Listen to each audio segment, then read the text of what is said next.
Hey guys, welcome back to the channel, and welcome back to another NFL tier list video. And in today's video, we're ranking NFL quarterbacks for the 2026-2027 NFL season. So without further ado, let's dive right into it. And starting off today's list, we have Caleb Williams. I'm going to put him in great. Last year, he brought the Bears to the playoffs, even though in his last playoff game, he threw more interceptions than touchdowns. But hopefully, if he makes the playoffs again this year, he can get the Bears over that hump. And hopefully this year, the Bears will have a 4,000 passing yard quarterback. Jordan Love, I'm going to put him in the great tier as well. I do think he's on the cusp of being an elite quarterback as well. He just hasn't had the wins to back it up. He's had pretty good stats, but who cares about good stats if you can't win a lot in the playoffs?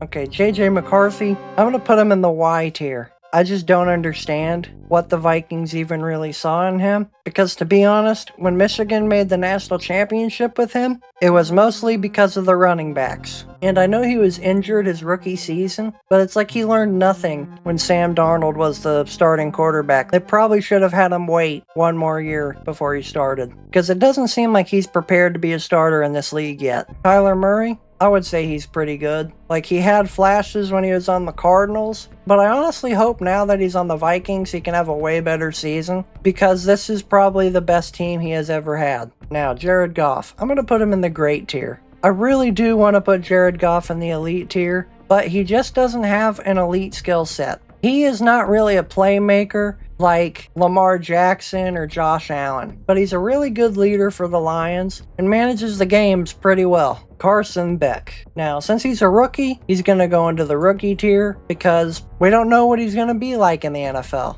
Now, Jacoby Brissett, I would put him in good tier, but I think I'm going to put him in the backup tier because that's pretty much what he has been his entire career. He had a good season on the Cardinals this year, but I would mostly say that's because every game the Cardinals were in last year, they were playing catch-up. So Jacoby Brissett was throwing the ball an unreal amount of times last year. Now, Mac Jones. He's either between good and backup, and I think I'll put him in good. Because, man, Mac Jones last year was looking very good in the games he played. And I'm surprised no other team went for him in the offseason. But either way, I think it was a good idea for the 49ers to re-sign him as a backup quarterback. Brock Purdy, I'm putting him in the great tier. The last few seasons, he's just been a really good quarterback. But in my eyes, he's one of the best quarterbacks in the NFC right now. Now, Sam Darnold, I'm going to put him towards the top of great, but I think I'm going to put him behind Jared Goff and Brock Purdy. The last few seasons, Sam Darnold has been playing really good football. Now, Matthew Stafford, he's pretty much elite at this point, and it seems like he's one of those dudes that gets better with age. Because, man, he just had a crazy season. Now we got Bryce Young. I'm going to put him in the good tier. I think he's pretty good. He finally made the playoffs. Tyler Shuck, I'm going to put him above Bryce Young. Even though he didn't play a lot last year, the games he did play, he was looking insane for the Saints. Now, Baker Mayfield, I'm going to put him in great. His first 2 years in Tampa were really good, and I hope he can get the contract situation figured out, because I think it's going to be pretty hard to find another good quarterback. I really don't know where to put Tua, because when he's good, he's really good, but when he's bad, he's bad. And it seems like CTE is kind of getting to him now, because he's had way too many concussions. I think I am going to put him at the bottom of good. He just has a lot of question marks surrounding him because of all the concussions he's had. But I have a feeling if he can avoid getting any more concussions and play like he did in 2023, I think he can be good for the Falcons. Now, Michael Penix Jr., I'm going to put him in the same tier as Tua. But just like a lot of other guys on this tier list, Michael Penix either doesn't have that big of a sample size or he's injured too much. But I think he does have the potential to be a really good quarterback. We're just going to have to wait and see. Jackson Dart, I think he's around the same area as Tyler Shuck and Bryce Young. Now, Jameis Winston, I'm going to put him in the backup tier, but man, in my opinion, I think he's like the best backup quarterback to have on your team. Because everybody just loves Jameis Winston. Jaden Daniels, I'm going to put him in the great tier. I know he was injured this last year, but I think he'll have a bounce back year this season and perform similarly to how he did his rookie season. I don't think he'll make it to the championship round, but I do see him being pretty good. Now, Marcus Mariota, I think he's a pretty good backup because he performed pretty well for the Commanders this year while Jaden Daniels was down because he has the experience of being a starter. Jalen Hurts. I'll put Jalen Hurts in great. I really would like to put him in the elite tier, and I know people are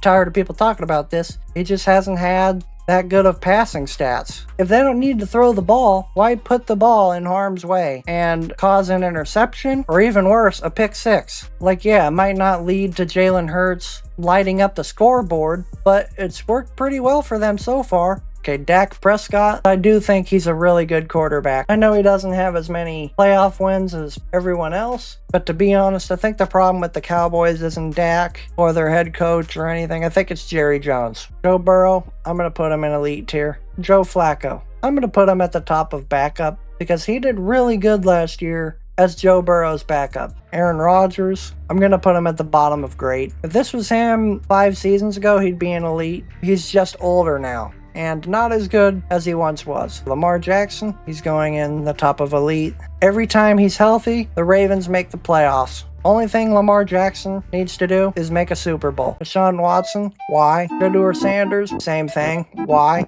Patrick Mahomes, I think he's still an elite. I think everyone knows the whole story at this point. No need to talk about it for the millionth time. Justin Fields, sorry man, but you're a backup at this point. Bo Nix, he's going to be at the top of great. Every time he's injured or taken out of a game, the Broncos do not perform as well. To be honest with Jarrett Stidham, I'm going to put him in Y. I don't know why he's a backup that everyone talks about so much, because he really hasn't been that good of a backup. Now, Justin Herbert, I'd really love to put him back in the elite tier, but he's not as good as he was his first 3 seasons. To be honest, it's not really a dig on Justin Herbert. It's more so Jim Harbaugh making him not throw the ball as much. Kirk Cousins, I think I'm going to put him in good. He just hasn't been playing as well. Fernando Mendoza, he's going to go into the rookies tier list. Trevor Lawrence, I think I'm going to put him right around there in the great tier. And as long as Trevor Lawrence has Liam Cohen, I think he can only go up from here. CJ Stroud, I don't know what's been happening with him, but I'm putting him in the good tier. He had a good rookie season, but it's just been downhill from there. Cam Ward, gonna put him at the middle of good. Because despite his team being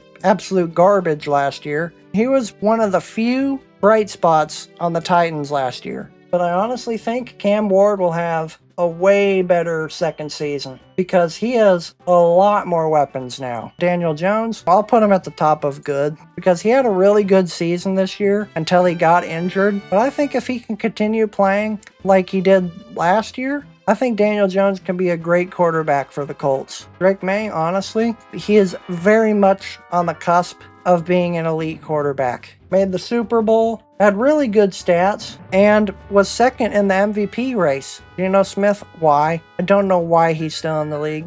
Josh Allen, elite. That Bills team is basically his at this point. Now, Malik Willis. I'm going to put him towards the middle of good because he hasn't had a big sample size, but he did pretty good as Jordan Love's backup. We're just going to have to see if that means he's also a good starting quarterback. Well, guys, I hope you guys enjoyed today's NFL tier list video. Now, be on the lookout for a wide receiver tier list video. Anyways, guys, I hope you guys enjoyed the video, and I'll see you guys in the next one. Peace out.